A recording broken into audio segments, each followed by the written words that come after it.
अश्रुगुणाकुलेक्षणं शीदन्तमिदं वाक्यं उवाच मधुसूदन। श्री भगवान उवाच कुतस्त्वाकश्मलविदं विस्मये समुपस्थितम् अनार्यजुष्टम् अस्वर्गम् अकीर्तिकरम् अर्जुनम् क्लैव्यं मास्मगमः पार्थ नैतत्त्वयि उपपद्यते क्षुद्रं हृदय दौर्बल्यं त्यक्तोत्तिष्ठ परन्तप। अर्जुन उवाच कथं भीष्ममहं संख्ये द्रोणं च मधुसूदन ईशवे प्रतियोत्स्यामि पूजार्हा वरिसूदन गुरून् हत्वा हि महान् भावान् श्रेयो भोक्तुं भैक्ष्यमपि लोके हत्वार्थकामांस्तु गुरूनिहैव भुञ्जीये भोगान् रुधिरप्रदिग्धान् न चैतद्विद्मः कतरन्नो गरियो यद्वा जयेम यदि वा नो जयेयुः यानेव हत्वा न जिजीविषामस् तेव स्थिताः प्रमुखे धार्तराष्ट्राः कार्पण्यदोषोपहतः स्वभावः पृच्छामि त्वां धर्मसम्मूढचेताः यच्छ्रेयस्या निश्चितं ब्रूहि तन्मे शिष्यस्तेऽहं शाधिमां त्वां प्रपन्नम् नहि प्रपश्यामि ममापनुद्याद् यच्छोगमुच्छोषणमिन्द्रियाणाम् अवाप्य भूमावसपत्नमृद्धम् राज्यं सुराणामपि चाधिपत्यम्। संजय उवाच एवमुक्त्वा ऋषिकेशं गूढाकेशः परन्तप न योत्सीति गोविन्दम् उक्तं तूष्णीं बभूव। तमुवाच ऋषिकेशः प्रसन्निव भारत सेनयोरुभयोर्मध्ये विषीदन्तमिदं वचः। श्री भगवान उवाच अशोच्वान्नन्वशोचस्त्वं प्रज्ञावादांश्च भाषसे गतासु न गतासूंश्च नानुशोचन्ति पंडिताः न त्वेवाहं जातुनासं न त्वं नेमे जनाधिपाः न चैव न भविष्यामः सर्वे वयमतः परम् देवनोऽस्मिन् यथा देहे कौमारं यौवनं जरा तथा देहान्तरप्राप्तिर्धीरस्तत्र न मुह्यति मात्रा स्पर्शास्तु कौन्तेय शीतोष्ण सुख दुःखदा आगमापायिनो नित्यास तान् स्थितिक्षस्व भारत यमिन व्यथ्यन्ते ते पुरुषं पुरुषर्षभ समदुःख सुखम धीरम सोमृतत्वाय कल्पते नासतो विद्यते भावो ना भावो विद्यते सदा उभयोरपि दृष्टोऽन्तस् त्वनयोस्तत्त्वदर्शिभिः अविनाशी तु तद्विद्धि येन सर्वमिदं ततं विनाशम् अव्यस्यास्य न कश्चित् कर्तुमर्हति। अंतवन्ति मे देहाः नित्यसूक्ता शरीरिणः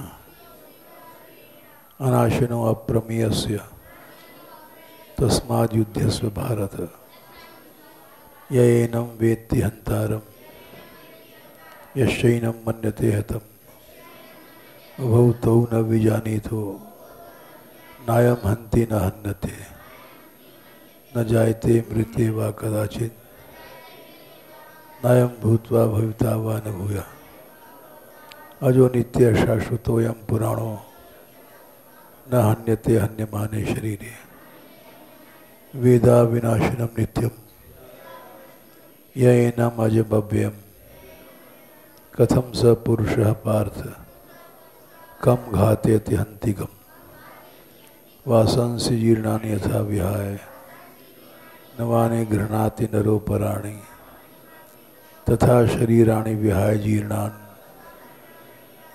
न्यन्यानि संयाति नवानि देहि नैनं छिन्दन्ति शस्त्राणि नैनं दहति पावकः न चैनं क्लेद्यन्त्यापो न शोषयति मारुतः अच्छेद्योऽयम् अदाह्योऽयम् अक्लेद्यो अशोषयेव च नित्यः सर्वगतः स्थाणु रचनोऽयं सनातनः अव्यक्तोऽयम् अचिन्त्योऽयम् अविकार्योऽयम् उच्यते तस्मादेवं विदित्वैनं नानुशोचितुमर्हसि जातस्य हि ध्रुवो मृत्युर् ध्रुवं जन्म मृतस्य च तस्मादपरिहार्यर्थे न त्वं शोचितुमर्हसि अव्यक्तादीनि भूतानि व्यक्तमध्यानि भारत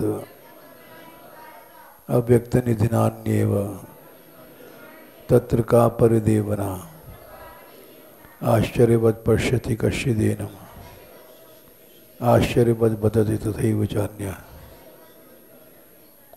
आश्चर्यवच्चैनमन्यः शृणोति श्रुत्वाप्येनं वेद न चैव कश्चित् देहि नित्यम् अवध्योऽयं देहे सर्वस्य भारत तस्मात् सर्वाणि भूतानि न त्वं शोचितुमर्हसि स्वधर्ममपि चावेक्ष्य न विकम्पितुमर्हसि धर्म्याद्युद्धात् श्रेयो अन्यक्षत्रियस्य न विद्यते यदृच्छया चोपपन्नं स्वर्गद्वारमपावृतं सुखिनः क्षत्रियाः पार्थ लभन्ते युद्धमीदृशम् अथ चेत् त्वमिमं धर्मं संग्रामं न करिष्यसि तथा स्वधर्मं कीर्तिं च हित्वा पापम् अवाप्स्यसि अकीर्तिं चापि भूतानि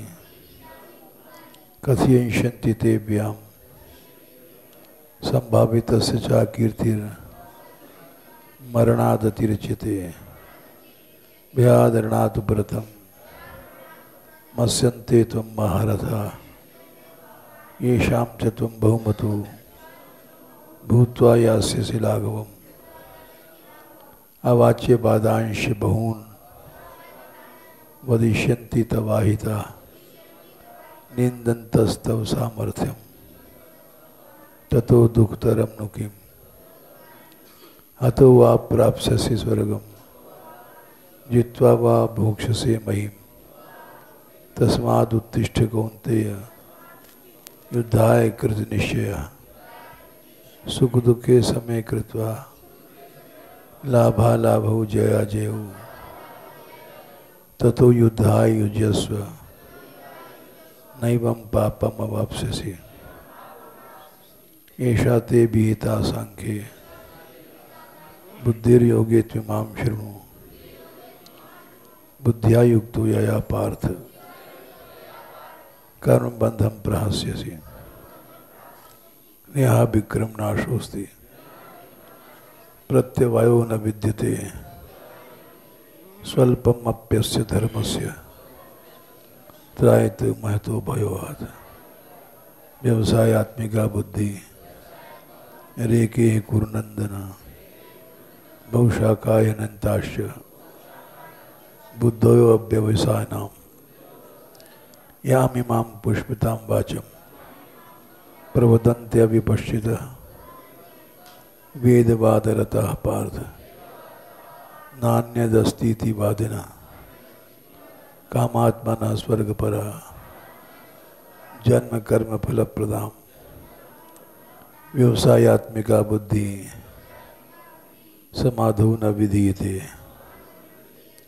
त्रैगुण्य विषया वेदा निस्त्रैगुण्यो भवार्जुन निर्द्वंद्वो नित्य सत्यत्वसो निर्योगक्षेमात्मवान् यावान अर्थोदपाने सर्वतः संप्लुतो देखे तावान सर्वेषु वेदेषु ब्राह्मणस्य बीजानतः कर्मण्येवाधिकारस्ते मा फलेषु कदाचन मा कर्मफल हेतुर्भूर् मा ते संगोस्त्व कर्मणि योगस्थ कुरु कर्माणि संगम त्यक्त्वा धनंजय सिद्ध्यसिद्धौ समो भूत्वा समत्वं योगोच्यते दूरेण हवरम कर्म बुद्धि योगात् धनंजय बुद्धौ शरणम् अन्विच्य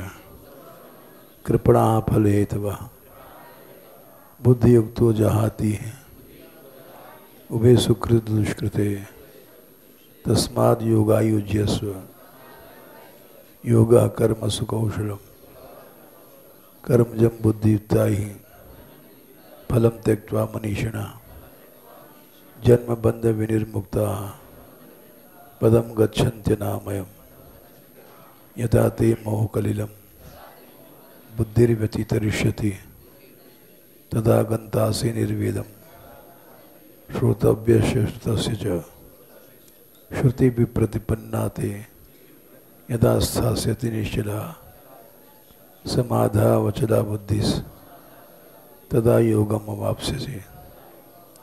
अर्जुन उवाच स्थित प्रज्ञस्य का भाषा समाधिस्थस्य केशव स्थिति किं प्रभाषेत किमासीत व्रजेत किम प्रजहाति यदा कामान सर्वान् पार्थ मनोगतान् आत्मन्येवात्मना तुष्टः स्थित प्रज्ञस्तदोच्यते दुःखेष्वनुद्विग्नमनाः सुखेषु विगतस्पृहः वीतरागभयक्रोधः स्थितधीर्मुनिरुच्यते यः सर्वत्र नभिस्नेहस् तत्तत्प्राप्य शुभाशुभम् नाभिनन्दति न द्वेष्टि तस्य प्रज्ञा प्रतिष्ठिता यदा संहर्ते चायं कूर्मोऽङ्गानीव सर्वशः इन्द्रियाणीन्द्रियार्थेभ्यस्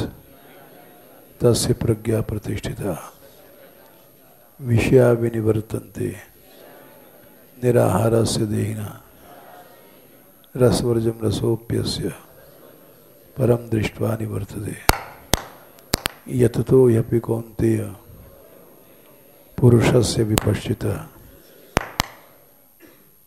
इंद्रियाणि प्रमाथीनि हरन्ति प्रसभं मनः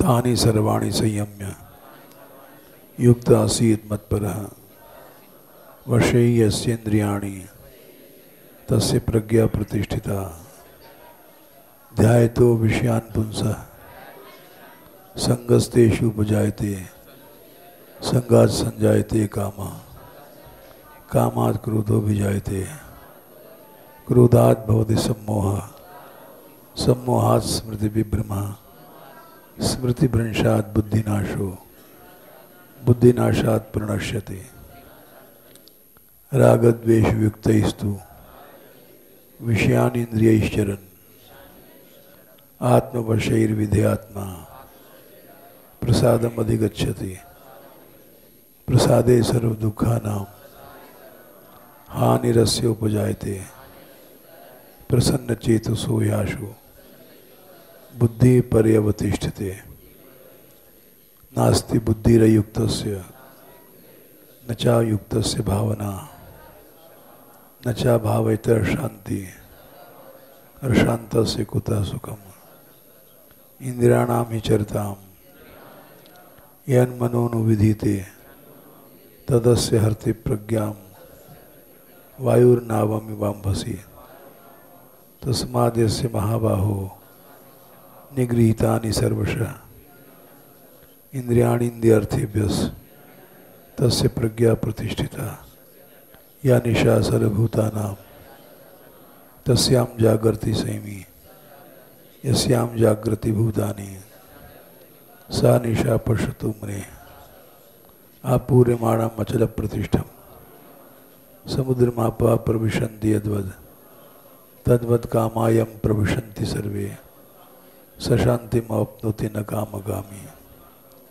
विहाय कामान्य सर्वान् पुमांशरत निस्पृहा निर्ममो निरहंकारा स शांतिमधिगच्छति।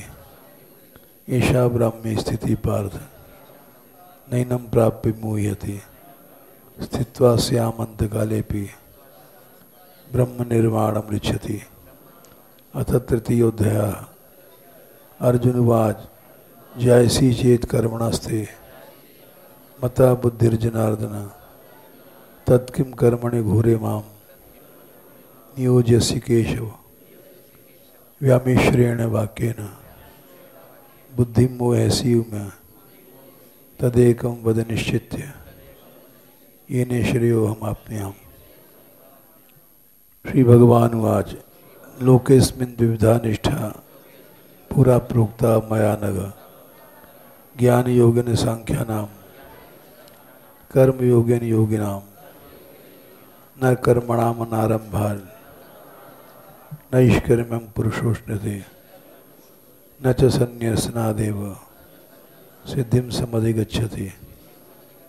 नहि कश्चित् क्षणमपि जातु तिष्ठत्य कर्मकृत् कार्यते ह्यवशः कर्म सर्वः प्रकृतिजैर्गुणैः कर्मेन्द्रियाणि संयम्य यास्ते मनसा स्मरन् इन्द्रियार्थान् विमूढात्मा मिथ्याचारः स उच्यते। यस्तिन्द्रियाणि मनसा नियम्यारभते अर्जुन कर्मेन्द्रियैः कर्मयोगम् असक्तः स विशिष्यते। नियतं कुरु कर्मत्वं कर्मज्यायो कर्मणः शरीर्यात्रापि च ते न प्रसिद्धेद कर्मणः यज्ञार्थात् कर्मणोऽन्यत्र लोकोऽयं कर्मबन्धनः।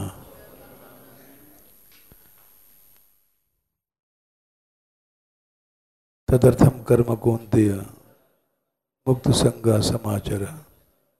स यज्ञा प्रजा सृष्ट्वा पुरोवाच प्रजापति अनेन प्रसविष्यध्वम् एष वोस्त्विष्ट कामधुक् देवान् भावयतानेन ते देवा भावन्ति वा परस्परं भावयन्तः श्रेयं परमवाप्स्यथ। इष्टान् भोगान् वो देवा दास्यन्ति यज्ञभाविताः तैर्दत्तान् प्रदायैभ्यो यो भुङ्क्तेस्तेनैव स यज्ञशिष्टाशिनः सन्तो मुच्यन्ते सर्वकिल्बिषैः भुञ्जते ते त्वघं पापा ये पचन्त्यात्मकारणात्। अन्नाद् भवन्ति भूतानि पर्जन्यादन्न संभवः यज्ञाद् भवति पर्जन्यो यज्ञः कर्म समुद्भवः कर्म ब्रह्मोद्भवं विद्धि ब्रह्माक्षर समुद्भवं तस्मात् सर्वगतं ब्रह्म नित्यं यज्ञे प्रतिष्ठितम्। एवं प्रवर्तितं चक्रं नानुवर्तयति ह्यः अघायुरिन्द्रियारामो मोघं पार्थ सजीवते। यस्त्वात्मतिरेव स्याद् आत्मतृप्तस्य मानवः आत्मन्येव च सन्तुष्टः तस्य कार्यं न विद्यते। नैव तस्य कृतेनार्थो न कृतेनेह कश्चन न चास्य सर्वभूतेषु कश्चिदर्थव्यपाश्रयः।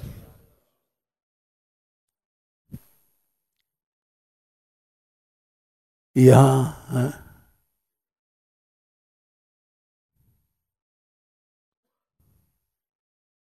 नहीं बैठना ही नहीं आता किसी को। ये सब जितनी बैठी हैं गलत बैठी हैं। वक्ता के सामने बैठना चाहिए, पीछे नहीं। ये शास्त्र का नियम है। जब हनुमान जी ने गीता सुना, भगवान गीता सुना रहे थे अर्जुन को, तो आवाज ऊपर जा रही थी। तो हनुमान जी ने गीता सुना और गीता सुनने के बाद अंत में ऊपर से कूद के नीचे आए, बोले प्रभु प्रणाम। बोले कहो हनुमान। बोले आपने दिव्य ज्ञान दिया वो मैंने सुना। बोले तुमने गलत ढंग से सुना, इसलिए तुमको इसका दंड भोगना पड़ेगा। एक तो तुमने चोरी से सुना, सामने आना था, इसलिए तुम भूत बन जाओ। तो हनुमान जी भूत बन गए। तो उन्होंने कहा प्रभु हमारा उद्धार कैसे होगा? बोले तुम जब इस पर भाष्य लिखोगे गीता पर तब उद्धार हो जाएगा। तो उन्होंने गीता पर जो भाष्य लिखा वो मिलता तो नहीं है, लेकिन बहुत अपने समय में प्रसिद्ध भाष्य था और उसका नाम भी ऐसे ही था, पैशाच भाष्य। हम भूल गए थे, इन्होंने याद दिला दिया। पैशाच भाष्य उसका नाम था। पिशाच योनि में उन्होंने गीता पर भाष्य लिखा और पिशाच योनि से मुक्त हो गए।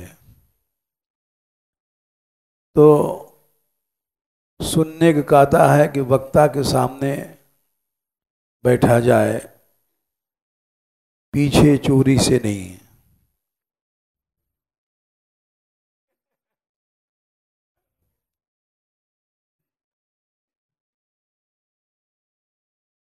ये कह रहे हैं, ठीक कह रहे हैं। तुम्हें ज्ञान क्यों नहीं आता है?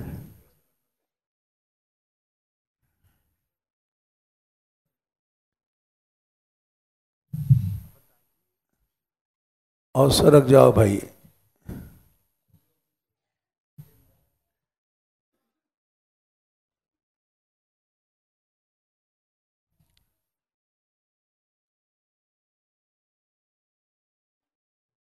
कहाँ बैठना है, कहाँ उठना है,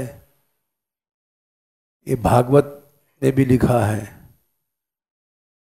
4 लाइन बनाए जाएं, ऐसे श्रोता आगे बैठे, पूर्व मुख कर बैठे। तो ये सब बातें मानने से लाभ होता है और नहीं तो थोड़े में अपराध लग जाता है। तो पैशाच भाष्य हनुमान जी ने लिखा और उससे उनकी भूत योनि की मुक्ति हुई। ये बात भागवत के महात्म में आखिरी श्लोक में लिखी है कि श्रद्धावान अनुसूयश्च शृणुयादपि यो नरः सोपमुक्ता शुभान लोकान प्राप्नुयात् पुण्यकर्मणाम्। 18/71। ये इतना प्रबल शास्त्र है भगवान का बताया हुआ कि अगर इसको सुन भी लिया जाए तो भी मुक्त हो जाता है और पुण्य कर्म करने वालों के शुभ लोकों को प्राप्त करता है केवल सुनने मात्र से। इसीलिए पहले दिन हमने गीता महात्म्य की कथाएं शुरू की थी। 1-2 अध्याय सुना करके बंद कर दिया था, क्योंकि वो जिज्ञासु स्वयं पढ़ सकता है। जिसके अंदर जिज्ञासा नहीं है उसको कभी भी ज्ञानार्जन नहीं होता है।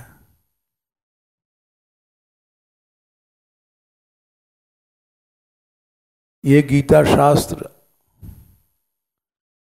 इसमें हर अध्याय के बाद में लिखा है कि श्रीमद् भगवद ओम तत्सदिति श्रीमद् भगवद गीता सुपनिषत्सु बहुवचन है। हर उपन्याध्याय एक उपनिषद है, ब्रह्म विद्या है, लौकिक विद्या नहीं है। योग शास्त्र, बहुत सी बातें हैं। श्री कृष्णार्जुन संवादे उस अध्याय का नाम है कर्म योगो नाम तृतीयोध्याय।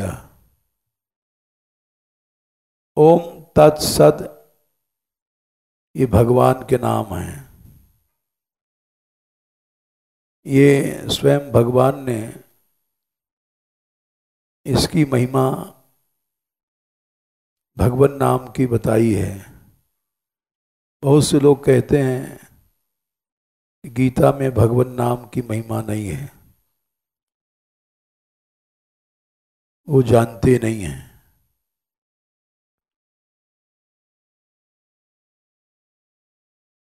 ओम तत्सदिति निर्देशो ब्रह्मणस्त्रिविध स्मृत 17/23। ओम तत्सद ये उस ब्रह्म का निर्देश नाम है। 3 प्रकार का है ये भगवान नाम। भगवान नाम की जितनी महिमा गीता में है उतनी कहीं नहीं है। लेकिन जो लोग नहीं जानते हैं वो समझते हैं कि भगवान नाम नहीं है। भगवान नाम राम कृष्ण हम लोग इतने ही समझते हैं। वैदिक नामों को हम नहीं जानते हैं। ओम ये प्रणव भगवान का रूप है। तत् और सद, तत्वमसि, तत् शब्द ब्रह्म निर्देशक है और सद भी ब्रह्म का नाम है। ब्राह्मणास्तेन वेदाश्च यज्ञाश्च विहिता पुरा। बोले इस भगवान नाम से ही, इसी के प्रभाव से ब्राह्मण, वेद, यज्ञ ये पहले उत्पन्न हुए हैं। वेद का भी मूल भगवान नाम है। ये ब्राह्मणास्तेन वेदाश्च यज्ञाश्च विहिता पुरा, इन तीनों का विस्तार जो हुआ है, ब्राह्मण, वेद, यज्ञ, ये पहले ही ये ओम तत्सद यदि इसी के द्वारा विहित हुआ। फिर अलग अलग बता रहे हैं। तस्माद ओम इत्युदाहृत्य यज्ञ दान तपः क्रिया। ओम कहने के बाद ही यज्ञ, दान और तप जितनी क्रियाएं हैं, सत्क्रियाएं, विधानोक्ता सततम ब्रह्मवादी नाम, जो सच्चे सच्चे ब्रह्मवादी हैं वो ओम कहने के बाद, भगवान नाम कहने के बाद ही वे ये सब क्रियाएं, यज्ञ की क्रियाएं, दान, तप, जितने सत्कर्म हैं, ब्रह्मवादी लोग उसको करते हैं। फिर तद शब्द, तदित्यनभिसंधाय फलम यज्ञ तपः क्रिया, दान क्रियश्च विविधा क्रियन्ते मोक्षकांक्षिभिः। तद इति मैंने ऐसा कहने के बाद जितने निष्काम कर्म हैं, यज्ञ हैं, तप हैं, ये सब दान है, अनभिसंधाय फलम, फल को छोड़ करके जितने शुभ कर्म हैं वो मोक्ष कांक्षी लोगों के द्वारा किया जाते हैं। तद इति, ये भगवान नाम कहने के बाद फिर बचा सद। सद्भावे साधुभावे च सद इत्येतत् प्रयुज्यते। सद शब्द भगवान नाम है। सद्भाव माने 24वें अवतार आया, भाव माने सत्ता, नित्य सत्ता भगवत अवतारों की होती है। तो सद्भावे और साधु भावे, साधु भाव माने जो भक्तों के लक्षण हैं उनमें भी सद शब्द का प्रयोग होता है। सद्भाव माने सच्ची सत्ता वाले भगवत अवतार, 24वें अवतार। और साधु भाव माने जितने भी भक्ति विषयक भाव हैं उनमें भी सद शब्द का प्रयोग होता है। और जितने प्रशस्त कर्म हैं वो सब सत शब्द के भीतर आते हैं। और अभी सत शब्द का विस्तार बाकी है। यज्ञ और तप दान में जो स्थिति है, श्रद्धा होती है, उसको भी सद कहते हैं। श्रद्धा से ही ज्ञान की प्राप्ति होती है। श्रद्धावान लभते ज्ञानम तत्परा संयतेन्द्रिया। सबकी मूल श्रद्धा है। अश्रद्धा परमम पापम,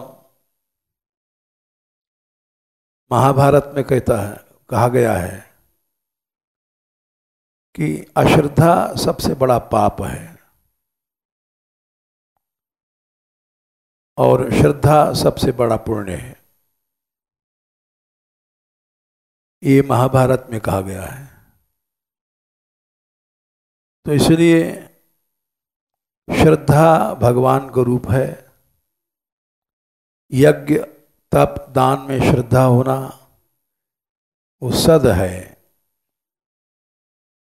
और जो भगवान के लिए कर्म करते हो, कर्म चैव तदर्थीयम सदित्येवा विधीयते, उसको भी सद माने भगवत स्वरूप कहा गया है। आखिरी श्लोक है, अश्रद्धा से हवन किया गया, दान किया गया या तप किया गया, जो भी किया गया, यत माने और भी जितने संसार के अच्छे कर्म हैं वो सब असत हो जाते हैं। ना यहाँ फल मिलता है, ना मरने के बाद मिलते हैं। असत इच्युते पार्थ न च तत्प्रेत्य नो इह। उनका फल इह माने जीते जी भी नहीं मिलता है और प्रेत्य मरने के बाद भी नहीं मिलता है। ये हमारा अनुभव है। पढ़ाई लिखाई हमारे सत्संग में बहुत से लोग शुरू से आते हैं, 50 साल से चल रहे हैं, लेकिन इनकी माताजी, इनकी पंडित जी की माताजी, उनको समय नहीं मिलता था सत्संग में आने का। लेकिन उनकी ऐसी श्रद्धा थी, उसी कारण सारे परिवार में भक्ति फैल गई। श्रद्धा वाले को और उनकी ऐसी मृत्यु भई जो आज तक किसी की न भई होगी। हमने देखा उनके अंतिम समय में, ये उस समय थे माधवीशन, नीचे से आवाज आई कि वो जा रही हैं, उनका बोल बंद हो गया है। तो हमने कहा चलो अभी नहीं जाएंगे, नहा धो के जाएंगे। फिर ये बोले नहीं चले चलिए। तो गए तो उनको नीचे लिटा गया था और मिथिलेश कीर्तन कर रही थी और आनंद गोपाल। जैसे हम गए तो इसने उनका सिर हमारे गोद में रख दिया और भगवत कीर्तन हो रहा था, भगवान नाम कीर्तन होते भये और हमारी गोद में उनका सिर, इस तरह से उनका शरीर छूटा। ऐसी आज तक हमने कभी मृत्यु किसी की नहीं देखी। उनका आश्रय मानगढ़ में था और समर्पण भी मानगढ़ में था। ये यहीं रहते थे, पंडित जी, दोनों लड़कियां नीचे रहती थी माता जी की सेवा में। लच्छो किशोरी, चोर रोज घर में आते थे, लेकिन उन्होंने कभी नहीं सोचा कि रक्षा के लिए हम बच्चों को पास रखें। इसीलिए और एक दिन पहले हम रात को गए थे तो उनकी पेंशन का सारा पैसा उन्होंने हमको दिया कि इसको सत्कार्य में लगा दीजिएगा। तो सर्वस्व दान किया उन्होंने और उसी पैसे से पावन सरोवर की शुरुआत भई थी। तो उनमें श्रद्धा ऐसी थी जो सब लोगों ने देखा कि बीमारी में बहुत ज़्यादा तबीयत खराब होती थी तो वो बुलाती थी, और ये छोटी सी थी भानुजा। भानो ये तुरंत उठती थी, हमारे पांव धो करके उनके मुंह में डाल देती थी, उसी समय उनको फायदा हो जाता था। हाँ, उठ के बैठ जाती थी। ये सब श्रद्धा का चमत्कार। अश्रद्धा परमम पापम, श्रद्धा पाप विमोचनी। उसी समय पापों का विमोचन हो जाता था। पाप ही तो ये मुसीबत बन के आते हैं, अशुभ बन के आते हैं। अश्रद्धा परमम पापम, श्रद्धा पाप विमोचनी। उसी समय पाप का विमोचन हो जाता था।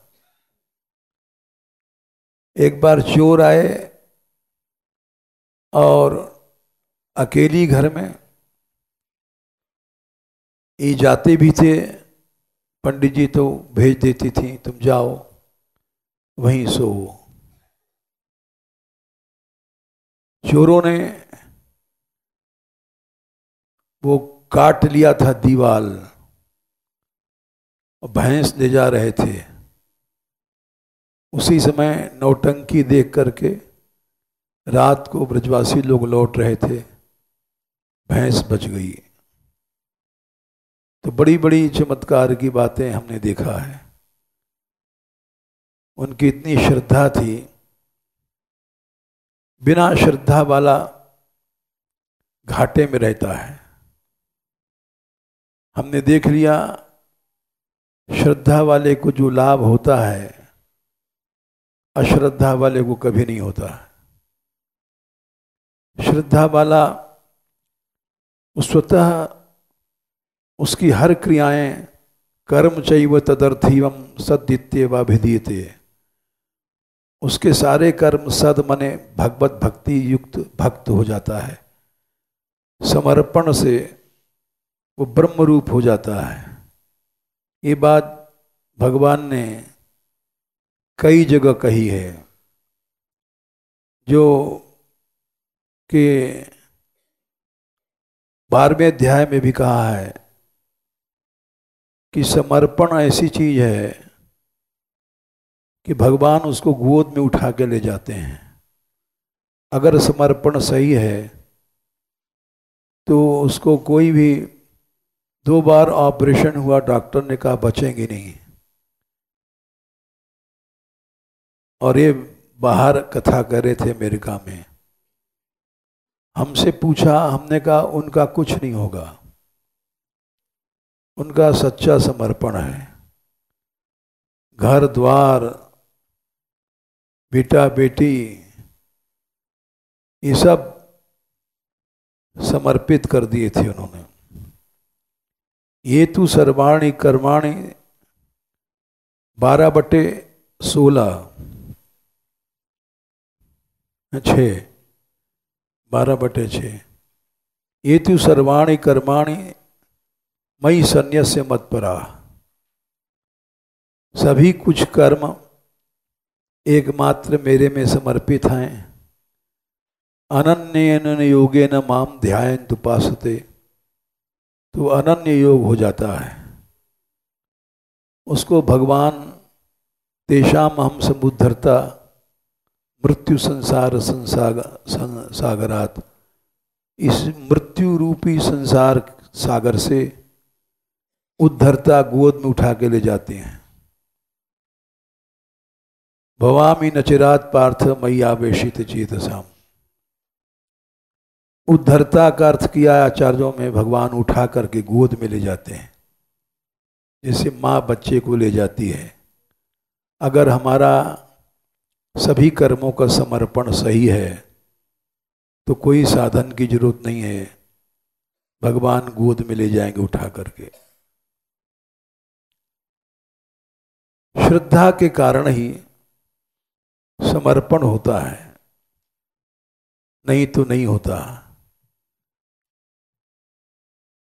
कर्म चैव तदर्थियम सदित्यवाभिधीयते, ऊपर यज्ञ तपसि दाने च स्थिति सद,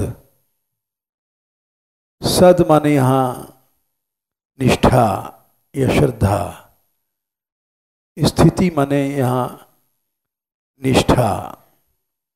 यज्ञ तप दान में जो निष्ठा है वो सद है, ब्रह्म रूप है, और उससे युक्त जितने भी कर्म हैं वो सद बोले जाते हैं, भगवत स्वरूप हो जाते हैं। श्रद्धा नहीं है तो हुतम दप्तम तपस्तप्तम कृतम चयत, सारा तपस्या हवन दान तप सब जीरो। इसका उदाहरण आता है महाभारत में, एक नाहम बला का कथा है। एक ऋषि थे, उन्होंने बड़ा तप किया और उससे बड़ी शक्ति मिली।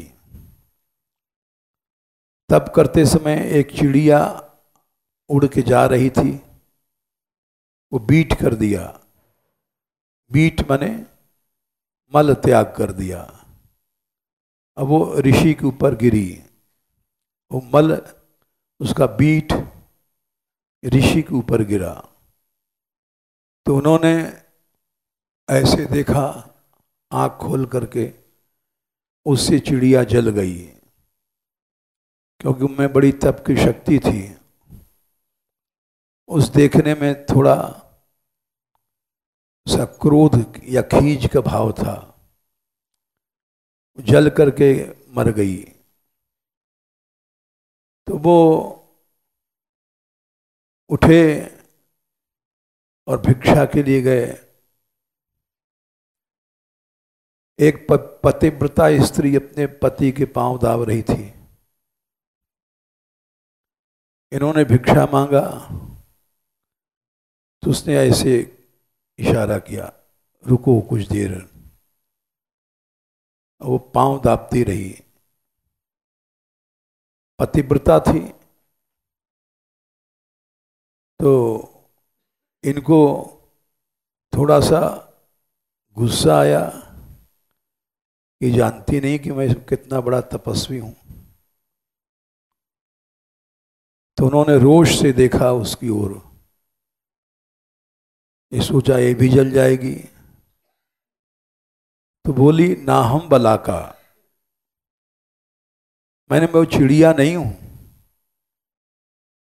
हे ऋषि, आप कुछ देर तक रुकिए। वो आई, फिर उसने भिक्षा दिया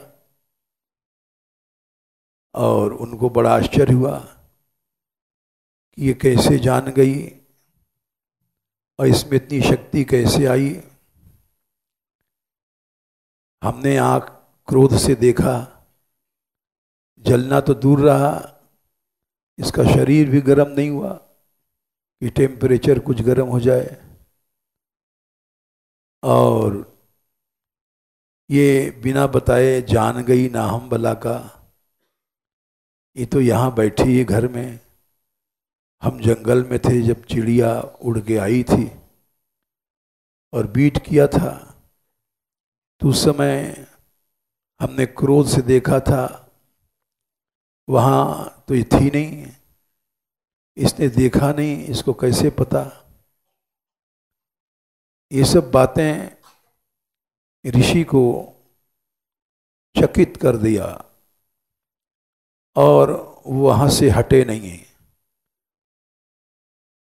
जब वो आ गई भिक्षा लेके, तब इन्होंने कहा, इनका सब गर्भ गल गया था, माता जी भिक्षा तो मैं पीछे लूंगा, पहले आप बताइए कि मैंने इतने साल तप किया, तब कुछ शक्ति आई थी, और आप तो गृहस्थ हैं,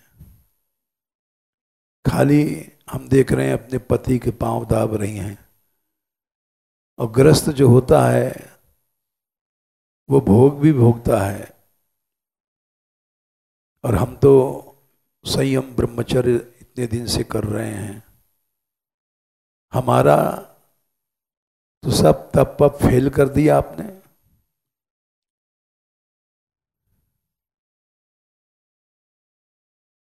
न तो हमारे क्रोध से देखने में आपका कोई अनिष्ट हुआ, और आप तो अंतर्यामी सी बन गई हैं। उस घटना को जान करके ना हम बला का कह रही हैं। तब उन्होंने कहा, हे ऋषि, कोई भी कर्म है वो जब जीव को सच्ची श्रद्धा उत्पन्न नहीं होने देता है, किसी प्रकार का अहम पैदा कर देता है, तो परासिद्धि तक नहीं पहुंच पाता मनुष्य। सच्ची श्रद्धा ही अनंत शक्ति का केंद्र है, और वो जो भक्त होता है वो श्रद्धालु इतना होता है कि अपना समर्पण कर देता है, सिर तक काट कर दे देता है। बहुत सी कथाएं हैं। उसके श्रद्धा को एक दूसरा व्यक्ति नहीं पा सकता। सच्ची श्रद्धा वाले का कभी भी घाटा में सौदा नहीं होता है। कर्म चैवम तदर्थियम, ये जो 17/27 है, इस पहली लाइन में श्रद्धा को कहा गया। श्रद्धा भगवान का रूप है। यज्ञ तप दान में जो स्थिति है श्रद्धा, वो सद ब्रह्म है।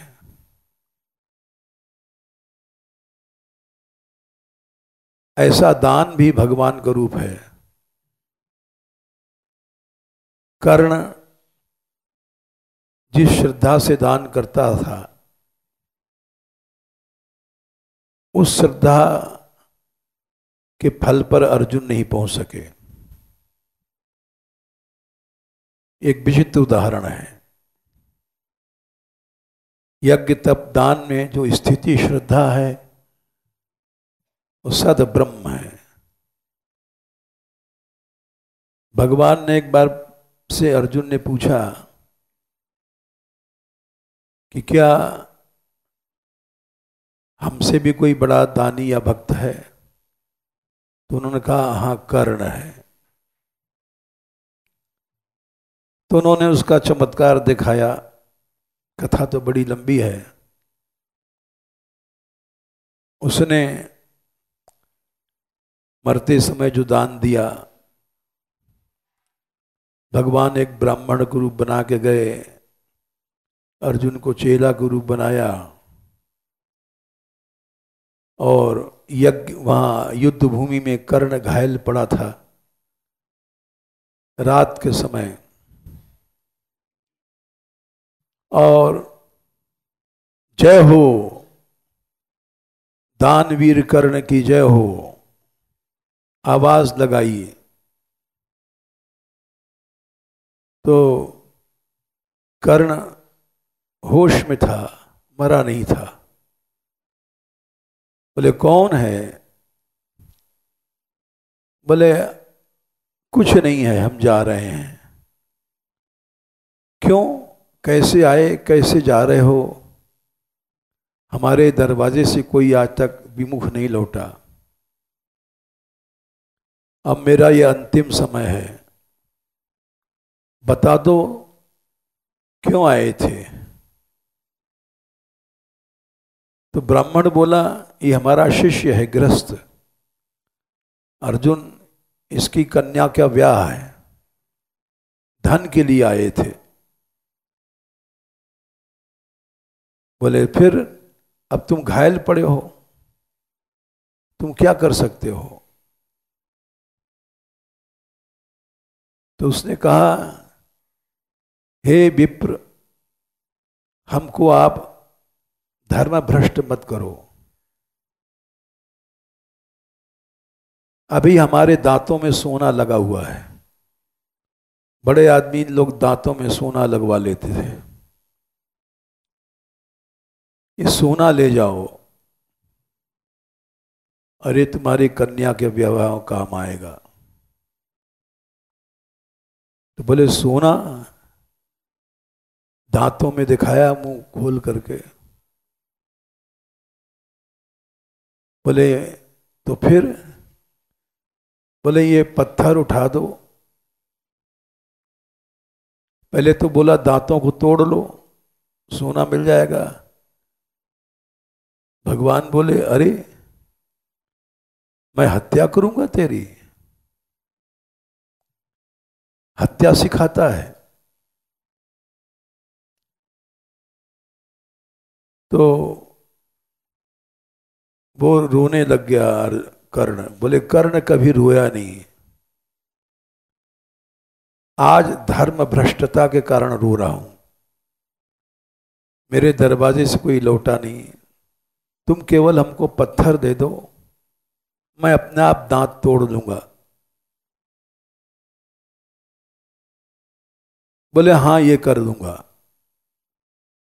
तो उन्होंने वहां एक अस्त्र, मजबूत लोहा पड़ा था, उठा के कर्ण को दिया। कर्ण ने उनके सामने सारे दांत तोड़ दिए और ले जाओ, हर दांत में सोना है, इससे आप अब मैं आराम से मर सकूंगा, क्योंकि मैं धर्म भ्रष्ट नहीं हुआ।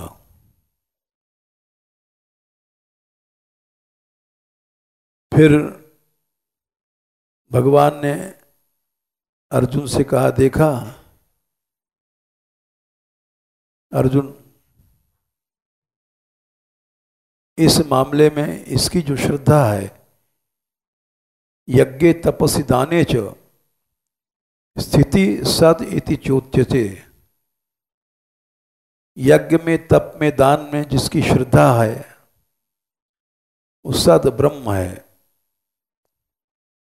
और भगवान के लिए कर्म करोगे वो भी ब्रह्म रूप है। सद इति चोच्यते। फिर कर्ण को जब भगवान ने कहा कुछ हमसे मांग लो, बोले हमारा शरीर वहां जलाओ जहां कोई जला ना होगा। तो शरीर को लेकर के चले और पृथ्वी से पूछते थे कि पृथ्वी यहां कोई जला है? तो पृथ्वी कहती थी शतम कर्ण, सैकड़ों कर्ण जल चुके हैं, सृष्टि अनादिकाल से चल रही है। तब उन्होंने अपने हाथ पर दाग लगाया, उसको कर्ण प्रयाग कहते हैं। ऐसा आज तक किसी का दाह संस्कार नहीं हुआ। कर्ण प्रयाग ये हरिद्वार ऋषिकेश के आसपास कहीं है। हमने तो देखा नहीं है, क्यों हम यहां से कहीं गए नहीं, लेकिन कथा जरूर सुनी है। तो इस तरह से श्रद्धापूर्ण किसी भी समर्पण का कोई भी कर्म होड़ नहीं कर सकता है। श्रद्धापूर्ण समर्पण, इसकी बहुत सी बड़ी कथाएं हैं, लेकिन इतना ही समझ लेना कि ये कि अश्रद्धा से बड़ा भारी यज्ञ, दान, तप किया गया वो असत हो जाता है और उसका कोई फल नहीं रहता, न जीवित फल न मरने का फल। जो कुछ है वो श्रद्धा से मिलता है। श्रद्धा से किए कर्म विकर्म भी कर्म बन जाते हैं। बस चलो कीर्तन करो।